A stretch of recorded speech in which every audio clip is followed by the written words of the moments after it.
ओम नमो Narayan channel प्रस्तुत करता है श्रीमद् भागवत महापुराण के अध्यायों का सरल हिंदी रूपांतरण। आइए सुनते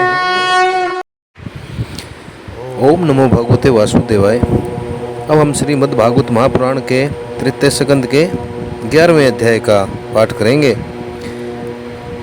जिसमें मनवंतर आदि काल विभाग का वर्णन किया गया है। श्री मैत्रेय जी कहते हैं, विदुर जी, पृथ्वी आदि कार्यवृक्क का जो सूक्ष्मतम अंश है, जिसका और विभाग नहीं हो सकता तथा जो कार्य रूप को प्राप्त नहीं हुआ है और जिसका अन्य परम अणुओं के साथ संयोग भी नहीं हुआ है, उसे परमाणु कहते हैं। इन अनेक परमाणुओं के परस्पर मिलने से ही मनुष्यों का भ्रमवश उनके समुदाय रूप एक अव्यय की प्रतीति होती है, एक अव्यय की तरह प्रतीत होता है। यह परमाणु, जिसका सूक्ष्मतम अंश है, अपने सामान्य स्वरूप में स्थित उस पृथ्वी आदि कार्यों की एकता, समुदाय अथवा समग्र रूप का नाम ब्रह्मांड है। इस समय उनमें न तो प्रलय आदि अवस्था भेद की स्फूर्ति होती है, न नवीन और प्राचीन आदि काल भेद का भान होता है, और न घटपट आदि वस्तु भेद की ही कल्पना होती है। साधु श्रेष्ठ, इस प्रकार यह वस्तु के सूक्ष्मतम और महत्तम स्वरूप का विचार हुआ। इसी के सदृश्य से परमाणु आदि अवस्था में व्याप्त होकर व्यक्त पदार्थों को भोगने वाले सृष्टि आदि में समर्थ अव्यक्त स्वरूप भगवान काल की भी सूक्ष्मता और स्थूलता का अनुमान किया जा सकता है। जो काल प्रपंच की परमाणु जैसी सूक्ष्म अवस्था में व्याप्त रहता है, वह अत्यंत सूक्ष्म है, और जो सृष्टि से लेकर प्रलय पर्यंत उसकी सभी अवस्थाओं का भोग करता है, वह ब्रह्मांड है। दो परमाणु मिलकर एक अणु होता है, और तीन अणुओं के मिलने से एक त्रिश्रेणु होता है, जो झरोखों में से होकर आई हुई सूर्य की किरणों के प्रकाश में आकाश में उड़ता देखा जाता है। ऐसे तीन त्रिश्रेणुओं को पार करने में सूर्य को जितना समय लगता है, उसे त्रुटि कहते हैं। इससे 100 गुणा काल वेद कहलाता है, और 3 वेद का एक लव होता है। 3 लव को एक निमेष और 3 निमेष को एक अक्षण कहते हैं। 5 अक्षण की एक काष्ठा होती है, और 15 काष्ठा का एक लघु होता है। 15 लघु की एक नाडिका अर्थात दंड कही जाती है।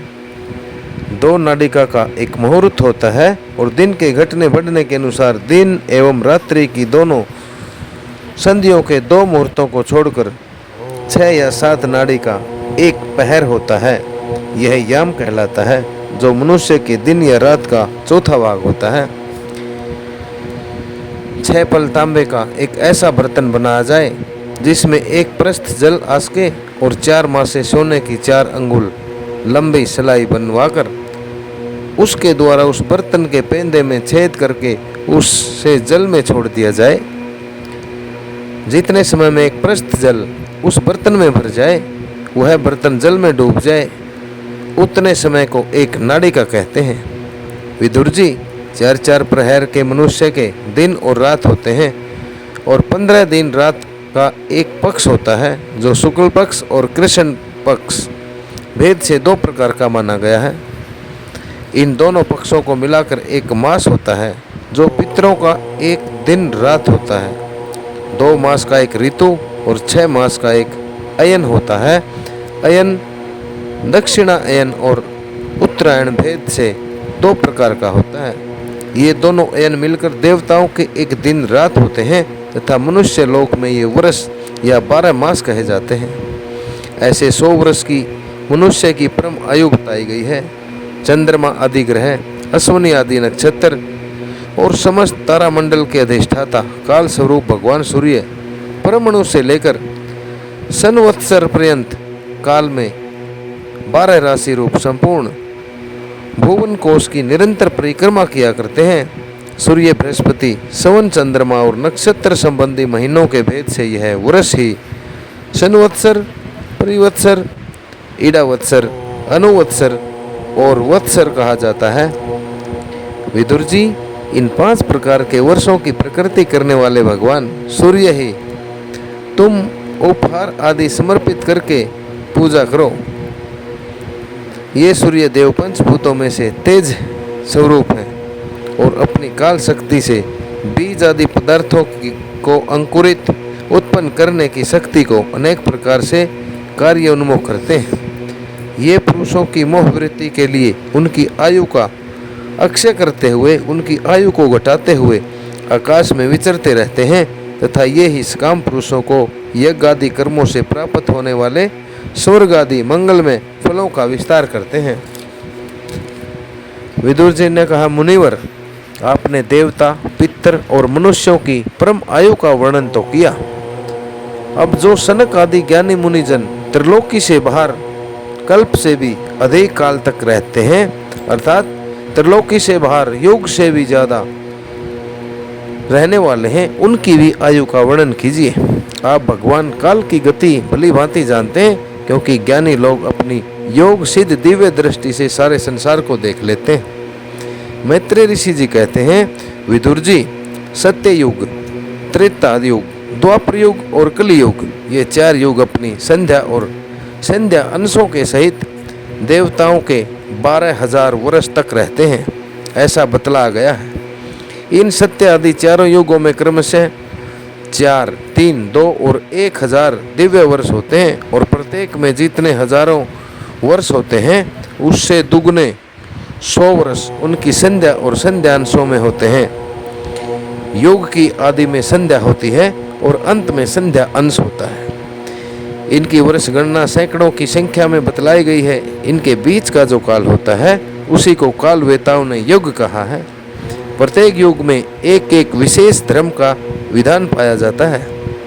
सत्य युग के मनुष्यों में धर्म अपने चारों चरणों में रहता है। फिर अन्य युगों में अधर्म की वृद्धि होने से उसका एक एक चरण, एक एक पैर अक्षीण होता जाता है।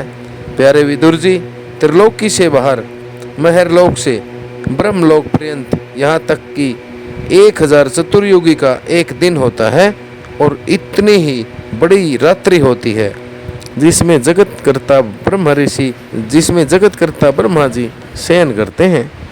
उस रात्रि का अंत होने पर इस लोक का कल्प आरंभ होता है। उसका क्रम जब तक ब्रह्मा जी का दिन रहता है तब तक चलता रहता है। उस एक कल्प में 14 मनु हो जाते हैं। प्रत्येक मनु 71 चतुर्युगी से कुछ अधिक काल तक अपना अधिकार भोगता है। प्रत्येक मनवंतर में अर्थात प्रत्येक महायुग में भिन्न भिन्न मनुवंशी राजा लोग, सप्तऋषि, देवगण, इंद्र और उनके अनुयायी गंधर्वादी साथ साथ ही अपना अधिकार भोगते हैं। यह ब्रह्मा जी की प्रतिदिन की सृष्टि है जिसमें तीनों लोकों की रचना होती है। उसमें अपने अपने क्रम अनुसार पशु, पक्षी, मनुष्य, पितर और देवताओं की उत्पत्ति होती है। इन मनवंतरों में भगवान सत्व गुण का आश्रय ले अपनी मनु आदि मूर्तियों के द्वारा पौरुष प्रकट करते हुए इस विश्व का पालन करते हैं। काल क्रम से जब ब्रह्मा जी का दिन बीत जाता है तब वे तमोगुण के संपर्क को स्वीकार कर अपने सृष्टि रचना रूप पौरुष को स्थगित करके पौरुष को छोड़कर निश्चेष्ट भाव से स्थित हो जाते हैं। उस समय सारा विश्व उन्हीं में लीन हो जाता है। जब सूर्य और चंद्रमा आदि से रहित वह प्रलय रात्रि आती है तब वे भू भुवः स्वः तीनों लोग उन्हीं ब्रह्मा जी के शरीर में छिप जाते हैं। उस अवसर पर तीनों लोग शेष जी के मुख से निकली हुई अग्नि रूप भगवान की शक्ति से जलने लगते हैं। इसीलिए उनके ताप से व्याकुल होकर भृगु आदि मुनीश्वर गण महरलोक से जनलोक को चले जाते हैं। इतने में ही सातों समुद्र प्रलय काल के प्रचंड पवन से उमड़कर अपनी उछलती हुई उत्ताल तरंगों से त्रिलोकी को डुबो देते हैं। तब उस जल के भीतर भगवान शेष शाही योग निद्रा से नेत्र मूंद कर शयन करते हैं। उस समय जल लोक निवासी मुनिगण उनकी स्तुति किया करते हैं। इस प्रकार काल की गति से 1,000 चतुर्युग के रूप में प्रतीत होने वाले दिन रात के हेर फेर से ब्रह्मा जी की 100 वर्ष की परमायु भी बीती हुई सी दिखाई देती है। ब्रह्मा जी की आयु के आधे भाग को प्रार्ध कहते हैं। अब तक पहला प्रार्ध तो बीत चुका है, दूसरा चल रहा है। पूर्व प्रार्ध के आरंभ में ब्रह्मा नामक महान कल्प हुआ था। उसी में ब्रह्मा जी की उत्पत्ति हुई थी। पंडित जनी से शब्द ब्रह्मा कहते हैं। उसी प्रार्ध के अंत में जो कल्प हुआ था उसे पद्म कल्प पाद्मकल्प कहते हैं। इसमें भगवान के नाभि सरोवर से सर्वलोक में कमल प्रकट हुआ था। विदुर जी, इस समय जो कल्प चल रहा है वह दूसरे प्रार्ध का आरंभक बतला गया है। यह वाराह कल्प नाम से विख्यात है। इसमें भगवान ने शुक्र रूप धारण कर तथा सूर का रूप धारण कर किया था। यह दो प्रार्ध का काल अव्यक्त, अनंत, अनादि विश्व आत्मा श्री हरि का एक निमेष माना जाता है। यह ब्रह्म अणु से लेकर द्वि प्रार्ध पर्यंत फैला हुआ काल सर्वसमर्थ होने पर भी सर्वात्मा श्री हरि पर किसी प्रकार की प्रभुत्ता नहीं रखता। यह तो देह आदि में अभिमान रखने वाले जीवों का ही शासन करने में समर्थ है।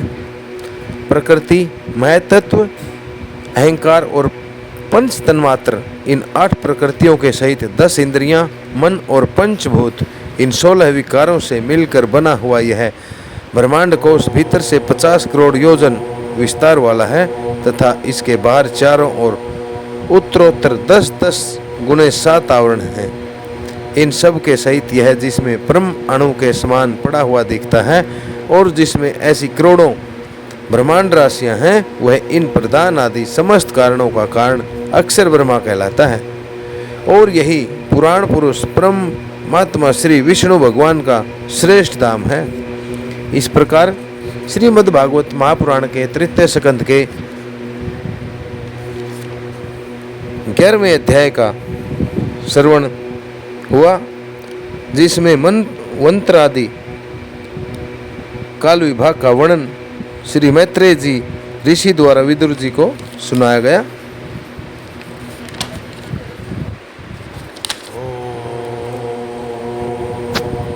अब इससे अगले अध्याय में हम 12वें अध्याय के अंदर सृष्टि का विस्तार किस प्रकार हुआ, श्री मैत्रेय जी से यही श्रवण करेंगे। इन्हीं शब्दों के साथ ओम नमो भगवते वासुदेवाय। कृपा सभी भक्तजनों से मेरा परम निवेदन, ये श्रीमद् भागवत महापुराण एक सनातन पुराण है।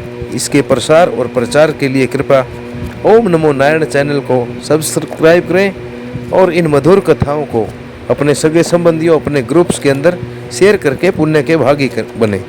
इन्हीं शब्दों के साथ ओम नमो भगवते वासुदेवाय। ओम नमो भगवते वासुदेवाय।